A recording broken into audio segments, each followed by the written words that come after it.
Bienvenue dans Top Sortie pour ne rien manquer de l'actualité culturelle de la Côte d'Azur. Ce soir, nous avons l'immense plaisir d'accueillir Joël Dicker. Bonsoir. Bonsoir. L'auteur de romans qu'on ne présente plus, auteur de La vérité sur l'affaire Harry Kéber. Et vous venez de publier le mois dernier un nouveau roman s'appelle L'affaire Alaska Sanders. On va en parler dans un tout petit instant. Et pour nous accompagner ce soir, comme chaque semaine, Morgane Lasdy-Pesson. Bonsoir Morgane. Bonsoir Céline, bonsoir Joël et bonsoir à tous. Alors, écoute, j'ai l'impression que ça va être une thématique best-seller ce soir. Ah, on va commencer avec l'invité de la semaine. Tout à fait, Jérémy Ferrari. Alors, juste comme ça, pour vous donner un petit ordre d'idée, juste avant le confinement, il lance la tournée, la 3e, Anesthésie Générale. En ni une ni deux, sans promo, 100 000 billets vendus. C'est énormissime. Malheureusement, confinement, au moins 5 reports et malgré tout, eh bien, les gens ont conservé leurs billets. Donc les salles sont archi méga pleines. Il sera le 30 avril au Théâtre du Forum de Fréjus. J'ai un petit peu peur qu'il n'y ait plus de place, mais attention, il sera de retour à Nice, au Palais Nicaïa, le 10 novembre et le 11 novembre à l'Arena d'Aix en Provence. Donc je sais que ça paraît loin, mais très franchement, réservez vos places. C'est un vrai phénomène. On pense tout savoir sur lui. Enfin, en tout cas, moi, je pensais tout savoir sur lui en plus de 10 ans. Ses spectacles, le premier sur la religion, le deuxième sur la guerre, celui-ci sur la santé. Il l'avait bien décidé longtemps avant l'histoire du Covid. Ça n'a rien à voir. Mais il étudiait tous les problèmes de notre système de santé. Alors, on sait qu'il a un côté très journalistique. Il va vraiment dans le détail. Tout est ultra précis, tout est documenté. C'est intelligent, c'est fin, c'est réellement... Alors, sur scène, c'est très rythmé. Il sort complètement crevé. Et le troisième, je pensais franchement savoir à quoi m'attendre. Et pas du tout. On a toujours ça, mais en plus, il se livre. Il se met complètement à nu. Il raconte son histoire. C'est hyper touchant. Franchement, j'ai ri, mais j'ai pleuré. Bon, on va l'écouter. C'est sublime. Allez-y.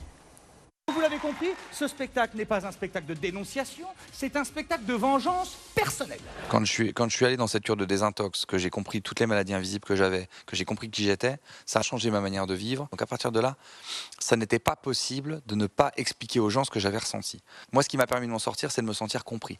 Quand les médecins m'ont fait ma liste de maladies invisibles, c'était le plus beau jour de ma vie. Parce que ça faisait 30 ans que tout le monde me disait que j'exagérais, que j'étais fou, que c'était pas vrai. Donc je me suis renfermé. C'est comme ça que tu arrives à une tentative de suicide, parce que tu te sens tout seul. C'est horrible. Et tu peux pas les partager parce que personne ne te croit ou te comprend. Alors ensuite, je me suis renseigné sur les ingrédients qui constituaient les traitements homéopathiques. Mephitis putorius, c'est de la glande anale de putois. Et c'est recommandé en cas de trouble du comportement.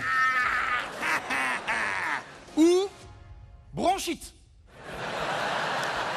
Faut que tu te sentes dans la société, il faut que tu arrives à trouver ta place. Et moi, je la trouvais pas. Quand je suis sorti de cure et que tout d'un coup je me suis senti compris, que je suis allé faire des réunions aussi Alcooliques Anonymes, parce que je me suis senti compris et je me suis senti écouté. Compris sur les maladies invisibles, écouté sur l'alcool, en faisant des réunions. Et donc je me suis dit, en fait, la clé quand même, pour commencer à aller mieux, quand tu as des problèmes dans ta tête, dans ton cœur, c'est quand même de te sentir compris, de te sentir écouté. Je me suis dit, si je raconte ce qui m'est arrivé sur scène, je savais que j'avais le recul pour le faire, parce que je m'en suis vraiment sorti. Je dis pas qu'un jour je rechuterai pas. Je sais pas, peut-être que dans 8 ans, je me remettrai à boire, j'en sais rien. Mais en tout cas, aujourd'hui, je suis solide. Donc, je me suis dit, je peux vraiment en parler sans tomber dans le pathos, en étant vraiment sincère, et je pense que ça va aider plein de gens. Je me suis dit, je vais avoir un spectacle sur la santé qui va être surprenant, du coup, parce que je vais aller sur des choses, les gens s'y attendent pas, la psychiatrie, les maladies, sur non pas un témoignage de presse, comme j'ai l'habitude de faire, mais sur un témoignage personnel. Donc non seulement c'est cool en termes d'efficacité, de rire, parce que du coup je vais encore plus loin, parce que ça me concerne moi, donc là j'ai aucune limite, m'insulter moi, insulter ma famille et tout, enfin je peux y aller à fond.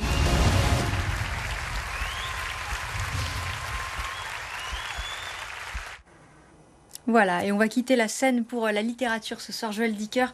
L'affaire Alaska Sanders, c'est le premier roman d'abord que vous publiez avec votre propre maison d'édition. Alors pourquoi vous êtes lancé dans l'édition ? Oui, Rosie et Wolf, qui est une maison que j'ai créée après la mort de mon éditeur, Bernard Defallois, qui a publié tous mes romans jusqu'à maintenant, qui a été l'artisan du succès de mon roman La vérité sur l'affaire Harry Kéber, et qui, après son décès en 2018, a laissé comme volonté que sa maison d'édition ne lui survive pas.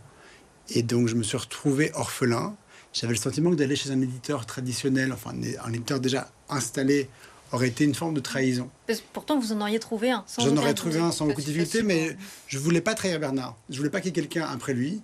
Et je me suis dit, je vais continuer le projet tel qu'on l'avait initié, lui et moi. Je dis lui et moi parce que je me suis, sur les années, beaucoup impliqué dans toutes les phases de création du livre, de fabrication, de choix des couvertures. Donc je savais déjà faire tout ça. Et je me suis dit, la suite la plus logique pour moi, c'est de continuer seul, avec Bernard un peu aussi quand même. Alors, il y a effectivement l'affaire Alaska Sanders qui a été publiée. Tes prochains romans le seront également, mais pas que. Le but, c'est aussi de nous faire partager tes prochains coups de cœur. L'idée, c'est aussi de pouvoir aller vers mes lecteurs avec des romans, avec des essais, avec des lectures, avec une plateforme aussi qui me permette par Internet de discuter, de les rencontrer, de parler de ce que je fais, de ce que j'aime faire, de répondre à toutes les questions qu'on me pose souvent, que je reçois sous diverses formes, par courrier, mail, etc. Et d'avoir un endroit où on peut parler littérature ensemble. Et donc, dès 2023, d'autres livres que les miens, évidemment. Donc, éditeur, mais auteur. Avant Surtout. tout, lecteur et auteur. Ouais.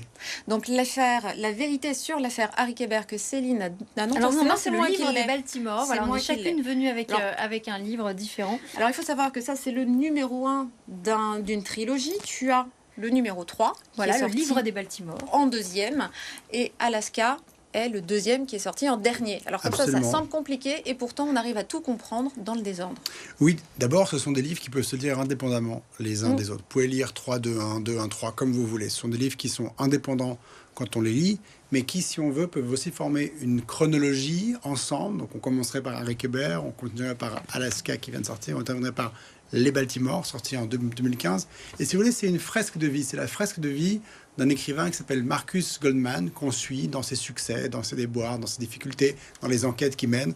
Et puis de la même façon qu'on peut se raconter, nous, soit chronologiquement en disant ma naissance, et puis après ça, ou on peut se raconter, nous, quand on parle, par des événements marquants de notre vie, sans forcément suivre une chronologie, on se raconte quand même, et c'est très compréhensible pour ceux qui nous écoutent. Et c'est la même idée. Et ça veut dire aussi, j'imagine, qu'on y retrouve ce qui a fait la recette du succès de l'affaire Harry Kéber. Si on a adoré l'affaire Harry Kéber, forcément, on va se retrouver aussi dans les 2 autres livres de la trilogie. Ben oui, c'est l'idée de retrouver cette ambiance, ces petites villes de la côte Est, ce personnage de Marcus qui, dans ce nouveau roman, va retrouver le policier Perry Gallwood. Et tous les deux, ils vont se relancer dans une petite ville du New Hampshire dans une enquête.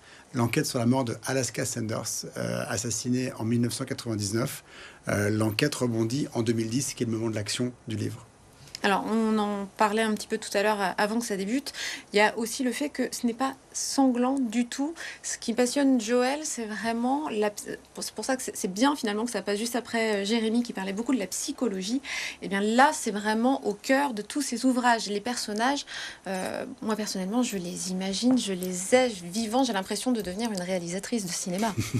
Oui, c'est une enquête effectivement, mais la partie sur le meurtre, elle est surtout le prétexte pour entrer dans les vies des gens et se rencontrer ces personnages que je décris physiquement très peu. Je décris pas tant les personnages, ni les lieux, ni les décors, parce qu'ils appartiennent à chaque lecteur. C'est chacun d'entre nous qui lisons un livre, allons décider comment sont ces personnages et comment sont ces lieux.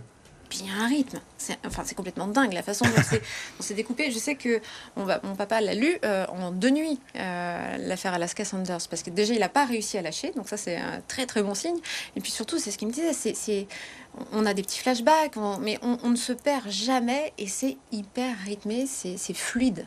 Merci, c'est le plaisir d'une lecture et d'un récit que je propose au lecteur et dans lequel je donne beaucoup de moi, mais le lecteur doit mettre beaucoup de lui puisqu'il participe en imaginant le rythme et les personnages et tout ce qui se passe dedans. Est-ce que quand même il n'y a pas un challenge à continuer à surprendre le lecteur tout en utilisant certaines recettes qui avaient bien marché? Est-ce qu'il y a un équilibre à trouver là-dessus? Mais il y a un équilibre, mais il ne faut surtout pas être dans l'idée d'un challenge, d'un défi, de ce que le lecteur attend, ce que le lecteur veut de moi, parce que j'ai la chance d'être très lu dans le monde entier par des lecteurs de tous âges et d'horizons très différents. Donc j'ai heureusement pas un lecteur type, ce qui me permet de ne pas m'enfermer en me disant mais attention, mon lecteur type veut ça, et d'être complètement libre et de faire ce que j'ai envie de faire en espérant que ça plaise à ceux qui me liront. D'ailleurs, ce qui est très amusant, enfin moi, ce qui m'a surprise énormément, c'est le fait justement qu'il y avait l'idée de cette trilogie dès que Harry Kéber est sorti, et que à cause du succès, Joël n'a pas voulu le sortir en trilogie. De peur qu'on l'accuse finalement de surfer sur un succès. De peur qu'on m'accuse ou de peur que je m'enferme ou qu'on m'enferme dans l'idée d'un personnage qui revient, etc. Et donc j'ai décidé de faire le tome 2 10 ans après. Pour finir, un bon livre est un livre que l'on regrette d'avoir terminé. Ça, c'est une phrase d'un de vos héros, Harry Kéber, si je ne me trompe pas. Ça résume bien pour vous ce qu'est un roman réussi. C'est vous qui auriez pu prononcer cette phrase? Ça résume bien ce qu'est un roman réussi, mais pour le lecteur, pour l'auteur aussi, hein, parce que si l'auteur est triste que le livre se finisse, ben, ça veut dire qu'il a passé un moment plaisant et ça c'est bien. Mais surtout, comme lecteur, on se dit dommage, c'est fini. J'ai pas envie que ça se termine. Non, non, c'était ah là là, j'ai tellement aimé ce bout. C'est un sentiment de lecteur que j'ai quand je lis des livres, et au fond, c'est le sentiment le plus fort, je trouve. Et un sentiment que l'on aura certainement en lisant l'affaire Alaska Sanders. Merci beaucoup, Joël Dicker, Merci d'être à vous. venu nous voir sur BFM Nice Côte d'Azur, alors que vous avez cette semaine dédicacé. Vous êtes livré à quelques séances de dédicace ici dans les Alpes-Maritimes. Merci à vous. Merci, bonsoir.